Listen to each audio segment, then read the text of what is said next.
35 pesos, Iha. Sabi mo, Mimay, 35 pesos lang yung medal. Bakit 45 na? Aling Nena, sabi mo 35 lang, ba't nagmahal na?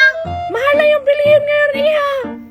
Junjun tsaka Maria, magkano ba yung dala niyong pera? Wait lang, titignan ko. Ay, tagsasampu yung sa akin. 4 na piraso, 10, 20, 30, 40, Mimay. Ah, yung sa'yo, Junjun? Wait lang, bibilangin ko din yung sa akin. Yung sa akin, tigfa 5 pesos. 5, 10, 15, 20, 25, 30 pesos naman yung sa akin. Si Maria may 40 pesos, tsaka ikaw, Junjun, may 30. So, may 70 na tayo. Ay, yung sa akin, 30 peso lang. 2, 4, 6, 8, 10, 12. So, may 82 pesos na tayo. Pero paano yan? Kulang pa rin. Di ba dapat 3 yung medal na bibilhin natin? Di dalawa muna yung bilhin natin. Ha? Dalawa lang? 45 plus 45, di ba 90 pesos yun? Kulang pa rin yung pera natin. Wag na lang natin sabihin na kulang yung pera natin. Sabihin na lang natin na sakto lang yung pera. Tapos habang nagbibilang siya, tatakbo na tayo. Ang galing naman ng naisip mo, Maria. Ay, saglit lang po, nagbibilang pa po kami. Akin na yung mga pera niyo. Eto na po. Eto po, Aling Nena yung bayad. 2 medal po bibilhin ko. Ano mo naman to? Puros barya. Thank you Teka po. muna, bibilangin ko muna to. Sige po. Tara na, tumakbo na tayo. Tara. Hoy, wait! Kulang yung bayad niya! Junjun, dahan-dahan lang, Junjun, ha?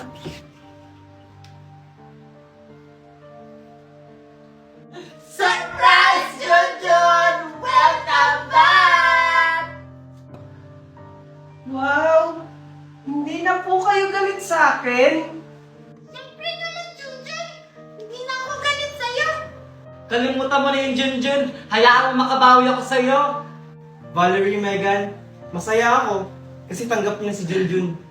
Junjun, habang buhay kong tatanong utang na loob yung pagligtas mo sa akin. Junjun, sana mapatawad mo kami sa lahat ng mga nagawa namin sa'yo. Alam mo, proud na proud ako sa'yo kasi mas pinili mo pa rin ang pagiging mabuting bata sa amin. Okay lang po yun, tita. Ang mahalaga po, magkakasama po tayo ngayon. Tama na yung drama. Nagugutom na kami ni Junjun. Sorry, Junjun. Okay lang po. Tara. Junjun! Sinasabi ko na nga ba, ikaw ang may pakanan nito. Pero mami, wala ka namang sinabi. Manahimik ka! Paano ka nakalaya, Junjun? Di ba nasa kulungan ka?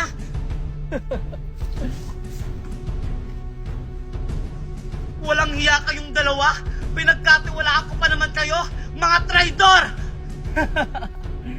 Tita Valerie, nagpaplano ka pa lang, nakapagplano na ako. Sir, salamat sa tulong niyo. Walang anuman yan, Junjun. Nandito kami para tulungan ka. Basta nasa tama, tutulungan ka namin. O tara na. Mga walang hiya kayo! Nasaan ang asawa ko? Ilabas niyo si Daddy!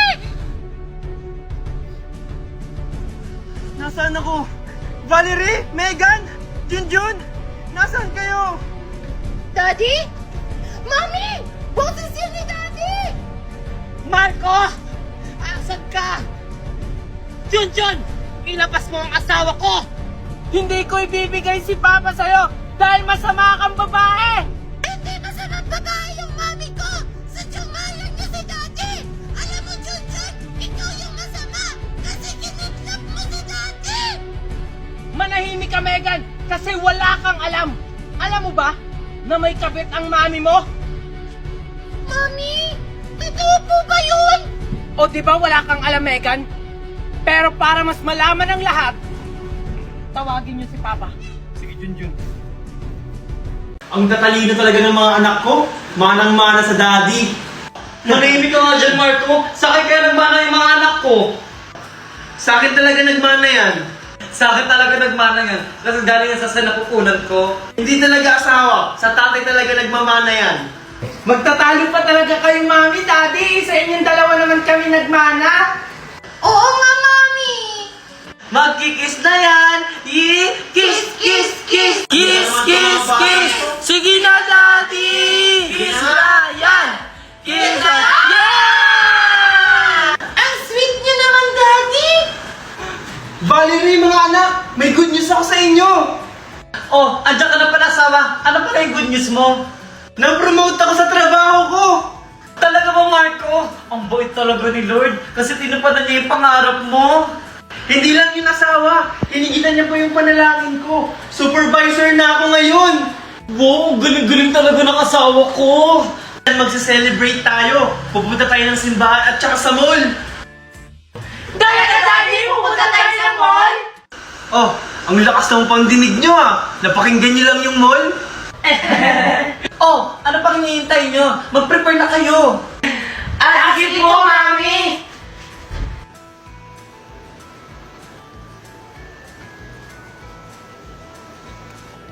Mami! Doon tayo sa toy store! Oh, sige Megan. Pumili ka na doon ng mga gusto mong bilhin, ha? Thank you, Mami! Oh, ikaw, Kokoy. Ayaw mo pumili ng mga laruan doon? Ayoko na ng laruan, Mami. Gusto ko bumili ng new shoes. Ganun ba? Junjun, anong gusto mong bilhin? Sapat. Junjun, samahan mo nga doon si Kokoy bumili ng bago sapatos niya. Sige po, Mami. Sapatos na rin po yung gusto kong bilhin. Oh, sakto. Gusto rin ni Kokoy ng sapatos. Sige, mamili na kayo doon. Sige po, Daddy. Thank you po. Tara na, Kokoy. Sige, Kuya Junjun, tara na. Junjun? Kokoy? Sige na, Daddy. Bitawan mo Tara nga yung na. alak! Kailan pa kayo natutong magbisyo? Wala ka na doon paki, Daddy. Wala na namang kwenta yung pamilya natin eh. Bastos kang bata ka! Daddy! Patayin mo na yan kaya ako, Daddy! Ano bang problema nyo? Nawala lang ang mami nyo, nagkakaganyan na kayo? Ako nga, hindi ko nga ginagawa yung ganyang bagay kasi iniisip ko kayo! Eh, yung ginawa niyong panloloko kay Mami, Daddy. Iniisip mo ba kami? Tama na, Kuya Junjun. Daddy, sorry po. Ginawa ko lang yun para kay Kokoy. Tas ngayon, Kokoy, makikita kitang naninigarilyo? Paano kung magkasakit ka ulit? Sorry na, Daddy. Siguro kung hindi ako nagkasakit, hindi sana masisira yung pamilya natin. Huwag na tayo magsisihan. Nangyari na ang nangyari. Hindi pa huli ang lahat, mga anak. Makakaayos pa natin to. Oh, kumain na kayo dyan. Daddy, sorry sa mga nagawa kong kasalanan. About din pala dun sa lalaki, Daddy. Hindi ko naman talaga yung boyfriend. Ako po, Daddy. Sorry po kasi sinubukan ko pong magsigarilyo. Pero Daddy, promise, hindi ko na po uulitin yon. Ako din po, Daddy. Sorry po sa mga nagawa kong kasalanan. Ako po yung panganay, pero ako po yung nag-umpisa ng lahat. Buti naman na-realize yung pagkakamali nyo. Kahit na wala na yung mami nyo, aalagaan ko kayo ng maayos. Ako ang tatay yung mami at daddy nyo. Maraming salamat sa pag-intindi sa amin, Daddy. Promise, Daddy, mas magiging mabuting anak na po kami sa'yo. Opo, Daddy. Bilang isang panganay, ako na po yung bahala sa mga kapatid ko. Mabuti naman kung ganun. Huwag kayong magpapa-apekto sa sinasabi ng iba, ha?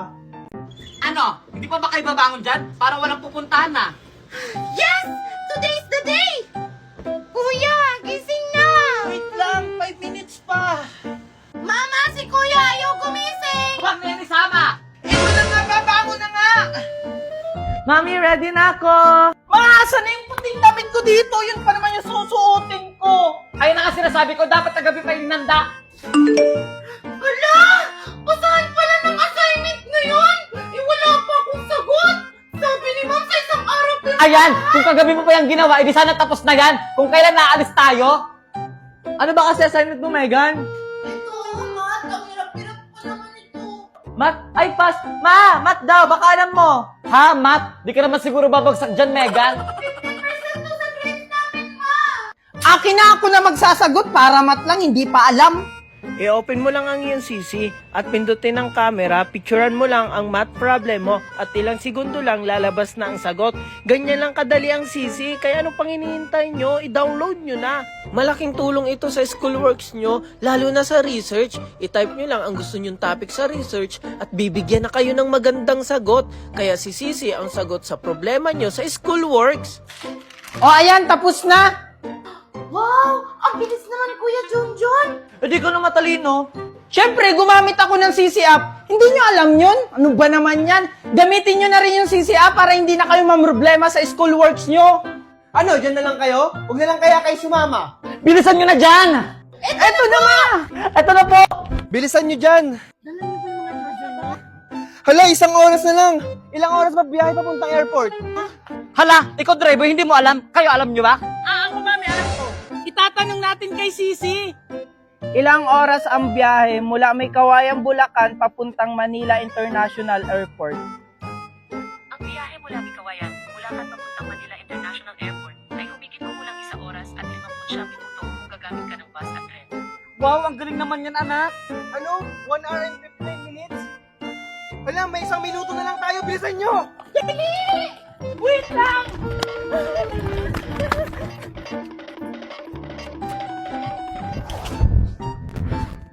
Anong pinagsasabi mo? Kaya nga ako pumunta dito dahil nabalitaan ko nawawala yung anak natin na si Megan.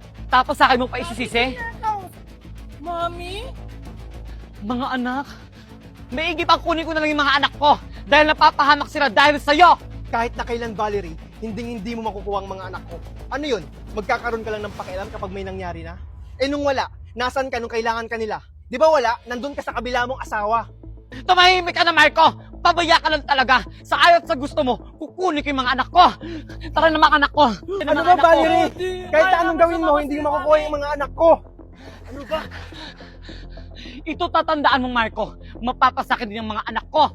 Kung makukuha mo, mismong anak mo na nga yung lumalayo sa'yo. Marco! Buisit! Manda ka, Marco. Uutay-utay ko kukunin ko yung mga anak ko sa'yo. Sigurado ako mga anak na may kinalaman ang mami niyo sa pagkawala ni Megan. Anong gagawin natin, Daddy? Hahanapin at susundan ko siya. Tara na! O ano, Valerie? Di ba wala ka na pala? Di mo nakuha yung 2 mong anak? Tumahimik ka na! Hindi pa ako tapos. Makukuha ko pa rin ang anak ko sa kanila. Tara na! Ay, naku, ano ba naman to si Mami? Malapit na yung graduation pero hanggang ngayon 20 lang yung baon ko. Ay, ayun may tindahan. Bibilihan muna ako bago ako pumasok sa school. Tao po, pabili po. Ano yan? Isa po nito tsaka ito. O sige, kumuha kami dyan. Sige po. Ito po yung bayad ko. Yan. Oh, bakit hindi ka pa umalis? Yung sukli ko po. Ha? 2 yung binili mo. 10 pesos ang isa niyan. O, subalit 20 pesos. Ha? Umalis ka na, umalis ka na. Ganyan? Ang mahal naman ng tinda doon. Ubuhin ko na nga lang ito.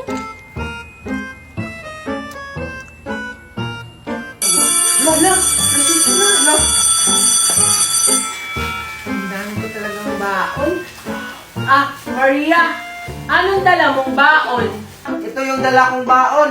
Spanish bread. Kasi sabi ni Mami, galing daw to Spanish, kaya Spanish yung pangalan niya. Wow! Ang sarap naman ng baon mo. Yung baon ko kasi ito, egg pie, tapos fresh to. Mimay, bakit hindi ka pa naglalabas ng baon mo? Anong dala mong baon?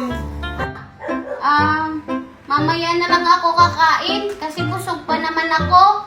Weh, nakita nga kita kanina, ang dami mong biniling pagkain. Siguro kinain mo na sa daan, no? Tapos pagdating dito, manghihingi ka lang sa amin ni Junjun. Sakala mo siguro bibigyan ka namin. Hindi. Sige, Junjun, kain na nga tayo. Sige. Oo nga, uubusin niya yung baon niya sa daan. Tapos pagdating dito sa school, wala na siyang makain. Tapos manghihingi lang sa amin ni Maria. Hindi naman. Junjun tsaka Maria, madami naman kayong pagkain. Pahingi naman ako. Yan na nga yung sinasabi ko. Bahala ka dyan, hindi ka namin bibigyan. Ayaw daw kong bigyan, ha? Hala, hinaka mo yung pagkain ko. Teacher, si Mima